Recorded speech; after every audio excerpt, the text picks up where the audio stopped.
A deadline in this sector for voluntary presentation at the experimental center is 6 o'clock. You're supposed to be an artist. Use your imagination. Oh, thanks a lot. I'm all out. What's happening, everybody?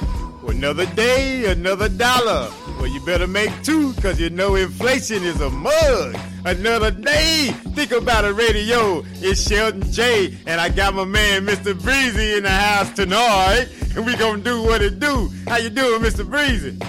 Already. What's up, everybody, man? Appreciate y'all showing the love, man, that y'all been showing. You know what I'm saying? Hopefully everybody's doing pretty good.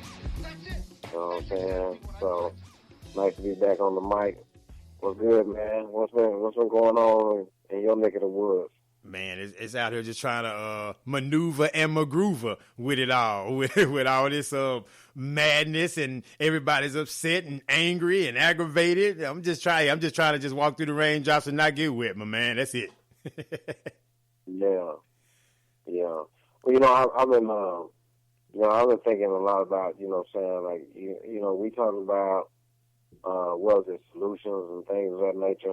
Yes, sir. But, I don't hear of anybody really talking a lot about, economics, economics 101, if you will, and how we treat money, how we look at money, how our finances affect, the way we, where we can live, for instance, type of jobs we can get, things of that nature. Do tell. So, you're right about that. We don't have enough of those kind of conversations. So what do you suggest the narrative be to help that particular area that you feel they're not focused on by the family? Well, maybe, someone can hear about it, here, first, and then, the information's out there. The thing about it is, most people are not, that interested enough to go seek the source, seek the information, and understand, how this, we talk about this system, how it works. Once you kind of understand the game a little bit, it makes it a little bit better, to deal with. Not to say it makes it perfect, but, it makes it better to deal with. So what are some of the solutions that you would come up with as far as economically that we can do better in order to aid us in this fight to be better equipped? Well, first, maybe we should, evaluate, each individual will have to do this themselves, but evaluate how you look at your money. When we say we spend a lot, I don't hear a lot of we invest a lot. There is a difference between spending and investing. When you're investing, you don't look at it as though, for example, in business, if you're making an investment in your business, you're not making that investment with the view of I'm losing this money. This is an investment in you. I'm spending this money as though you're not going to get it back. It's an investment to increase, your ability to maybe produce more, or take on more volume. Mm-hmm. It's an investment. What's that? For example, okay, say, we wear shoes on our feet, right? Most of the time. Okay, most of the time. We leave the house, we got shoes on our feet. Okay? Now, if you don't own a pair of shoes, or if you don't own a pair of good shoes, then you invest your money into a new good pair of shoes. Because what kind of attitude are you going to have if you walk around with your feet hurting? A bad attitude, because your feet hurt. You're talking about what kind of attitude you're going to have. A bad one with some hurt feet. So at that point, that would be an investment. Right. Because you're investing into some well-needed comfort. Now, say you own several pairs of shoes. and you want to go and you see another pair that you like, then at that point you're spending. Because you already have a lot of shoes. So how do we view, you know what I'm saying, how do we view the money that we make or we receive? You know, what are we producing with it? An investment is going to help you produce more. Spending will not. Spending will keep you broke. It'll keep you in debt. Keep you hanging on. Right. I mean, you can get a big screen TV for $22 a week. Mess around when you get through that TV, you done pay $7,000 for one TV. It don't even record. You can't do Google on it, Netflix, nothing. But they say it's only $22 a week. Oh, I can do that. How many weeks? 752. That ain't that long.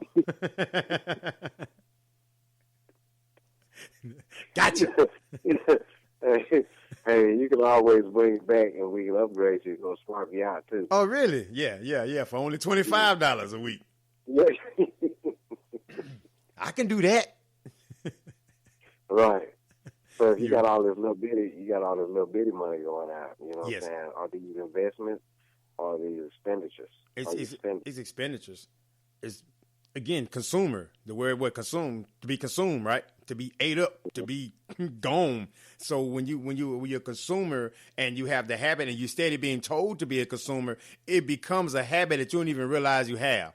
You know, because you just automatically, I'm supposed to do this at this particular time. I'm supposed to do this. Why are you supposed to do that? Because if any time throughout that year or any time throughout your life you have a conversation about, I can't make it financially or whatever, I'm broke or I'm waiting on payday, I can't wait for payday to come, then some of that, you shouldn't be in a hurry to go get rid of it, right? When they have income tax, it shouldn't be outgoing as quick as it comes in. If it's coming in, give yourself a cushion, stack 1,000 of that to the side. You know, if you're getting three or four stacks, even if you get $1,000 income tax, put 500 up. You know, rainy day fund for yourself, as you say. Then you can start investing in little bitty stocks and start watching your money grow rather than watching your money go. Now, I have another example. Yes, sir. Okay. I'm victim of this because right now I have no choice, you know, in the matter, but it is what it is. Mm-hmm. But here's another example. Okay, everything that you purchase, okay, for the most part, is on the public New York Stock Exchange. Yes. Okay, so say I like polo. Buy you a share of polo stock. Right. But you know what I'm saying, I'll spend my money on a polo product. Yes, sir. You know what I'm saying? Whether it's a shirt or it's a cologne or whatever.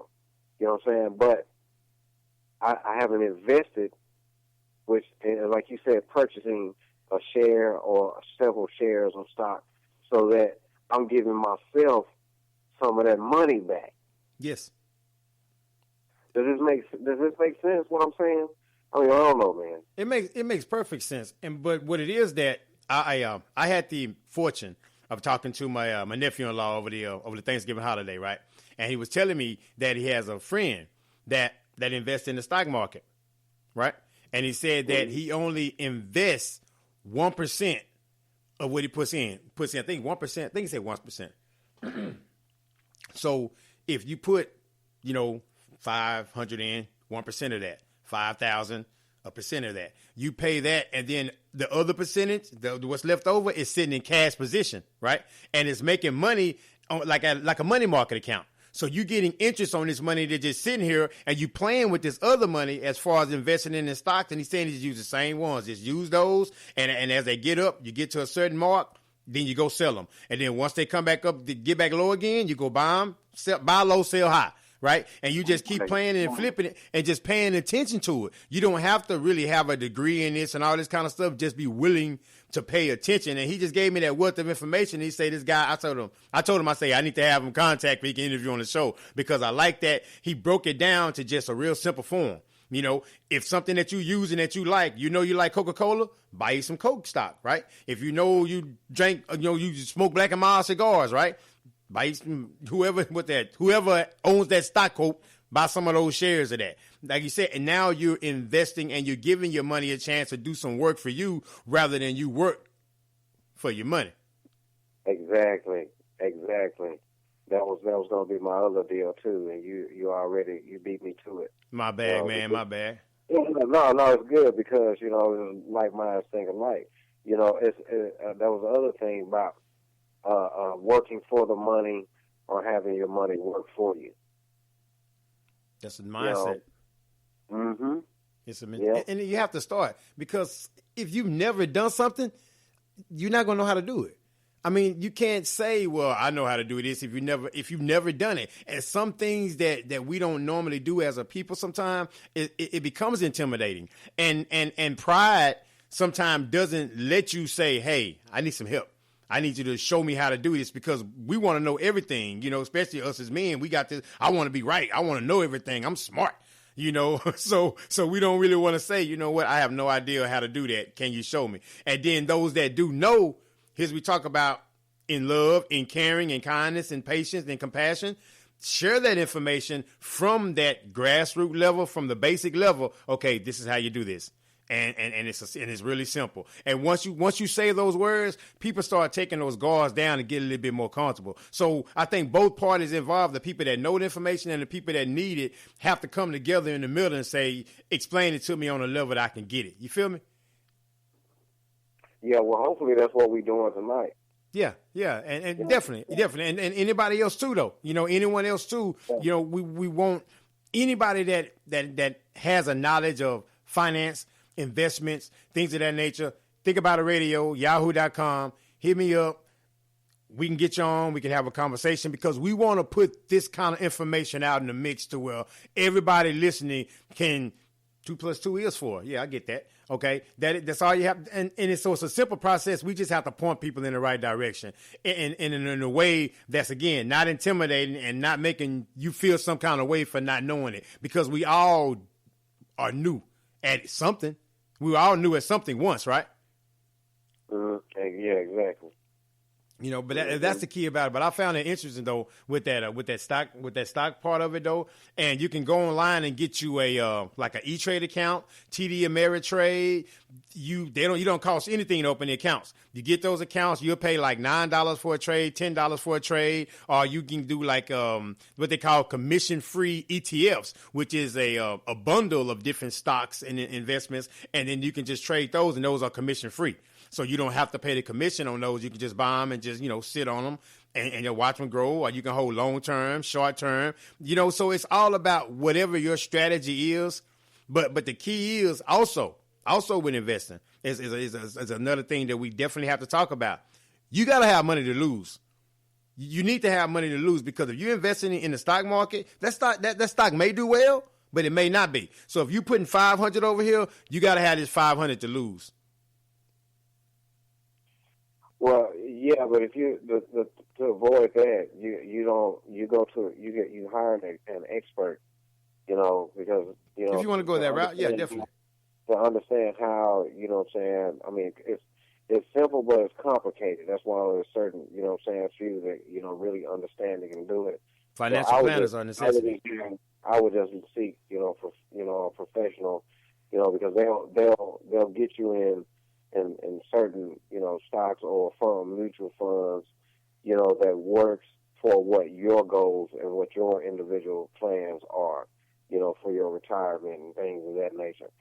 How aggressive do you want, do you want to be, are you looking for an investment, or are you looking for a quick turnaround? Mm-hmm. And then how aggressive are you going to be, in addition to, like you said, how much money are you willing to sacrifice? Because, some of this you may not get back you know, you may lose, but you know, there's a chance that when you win, which that's what we're playing to do, is to win.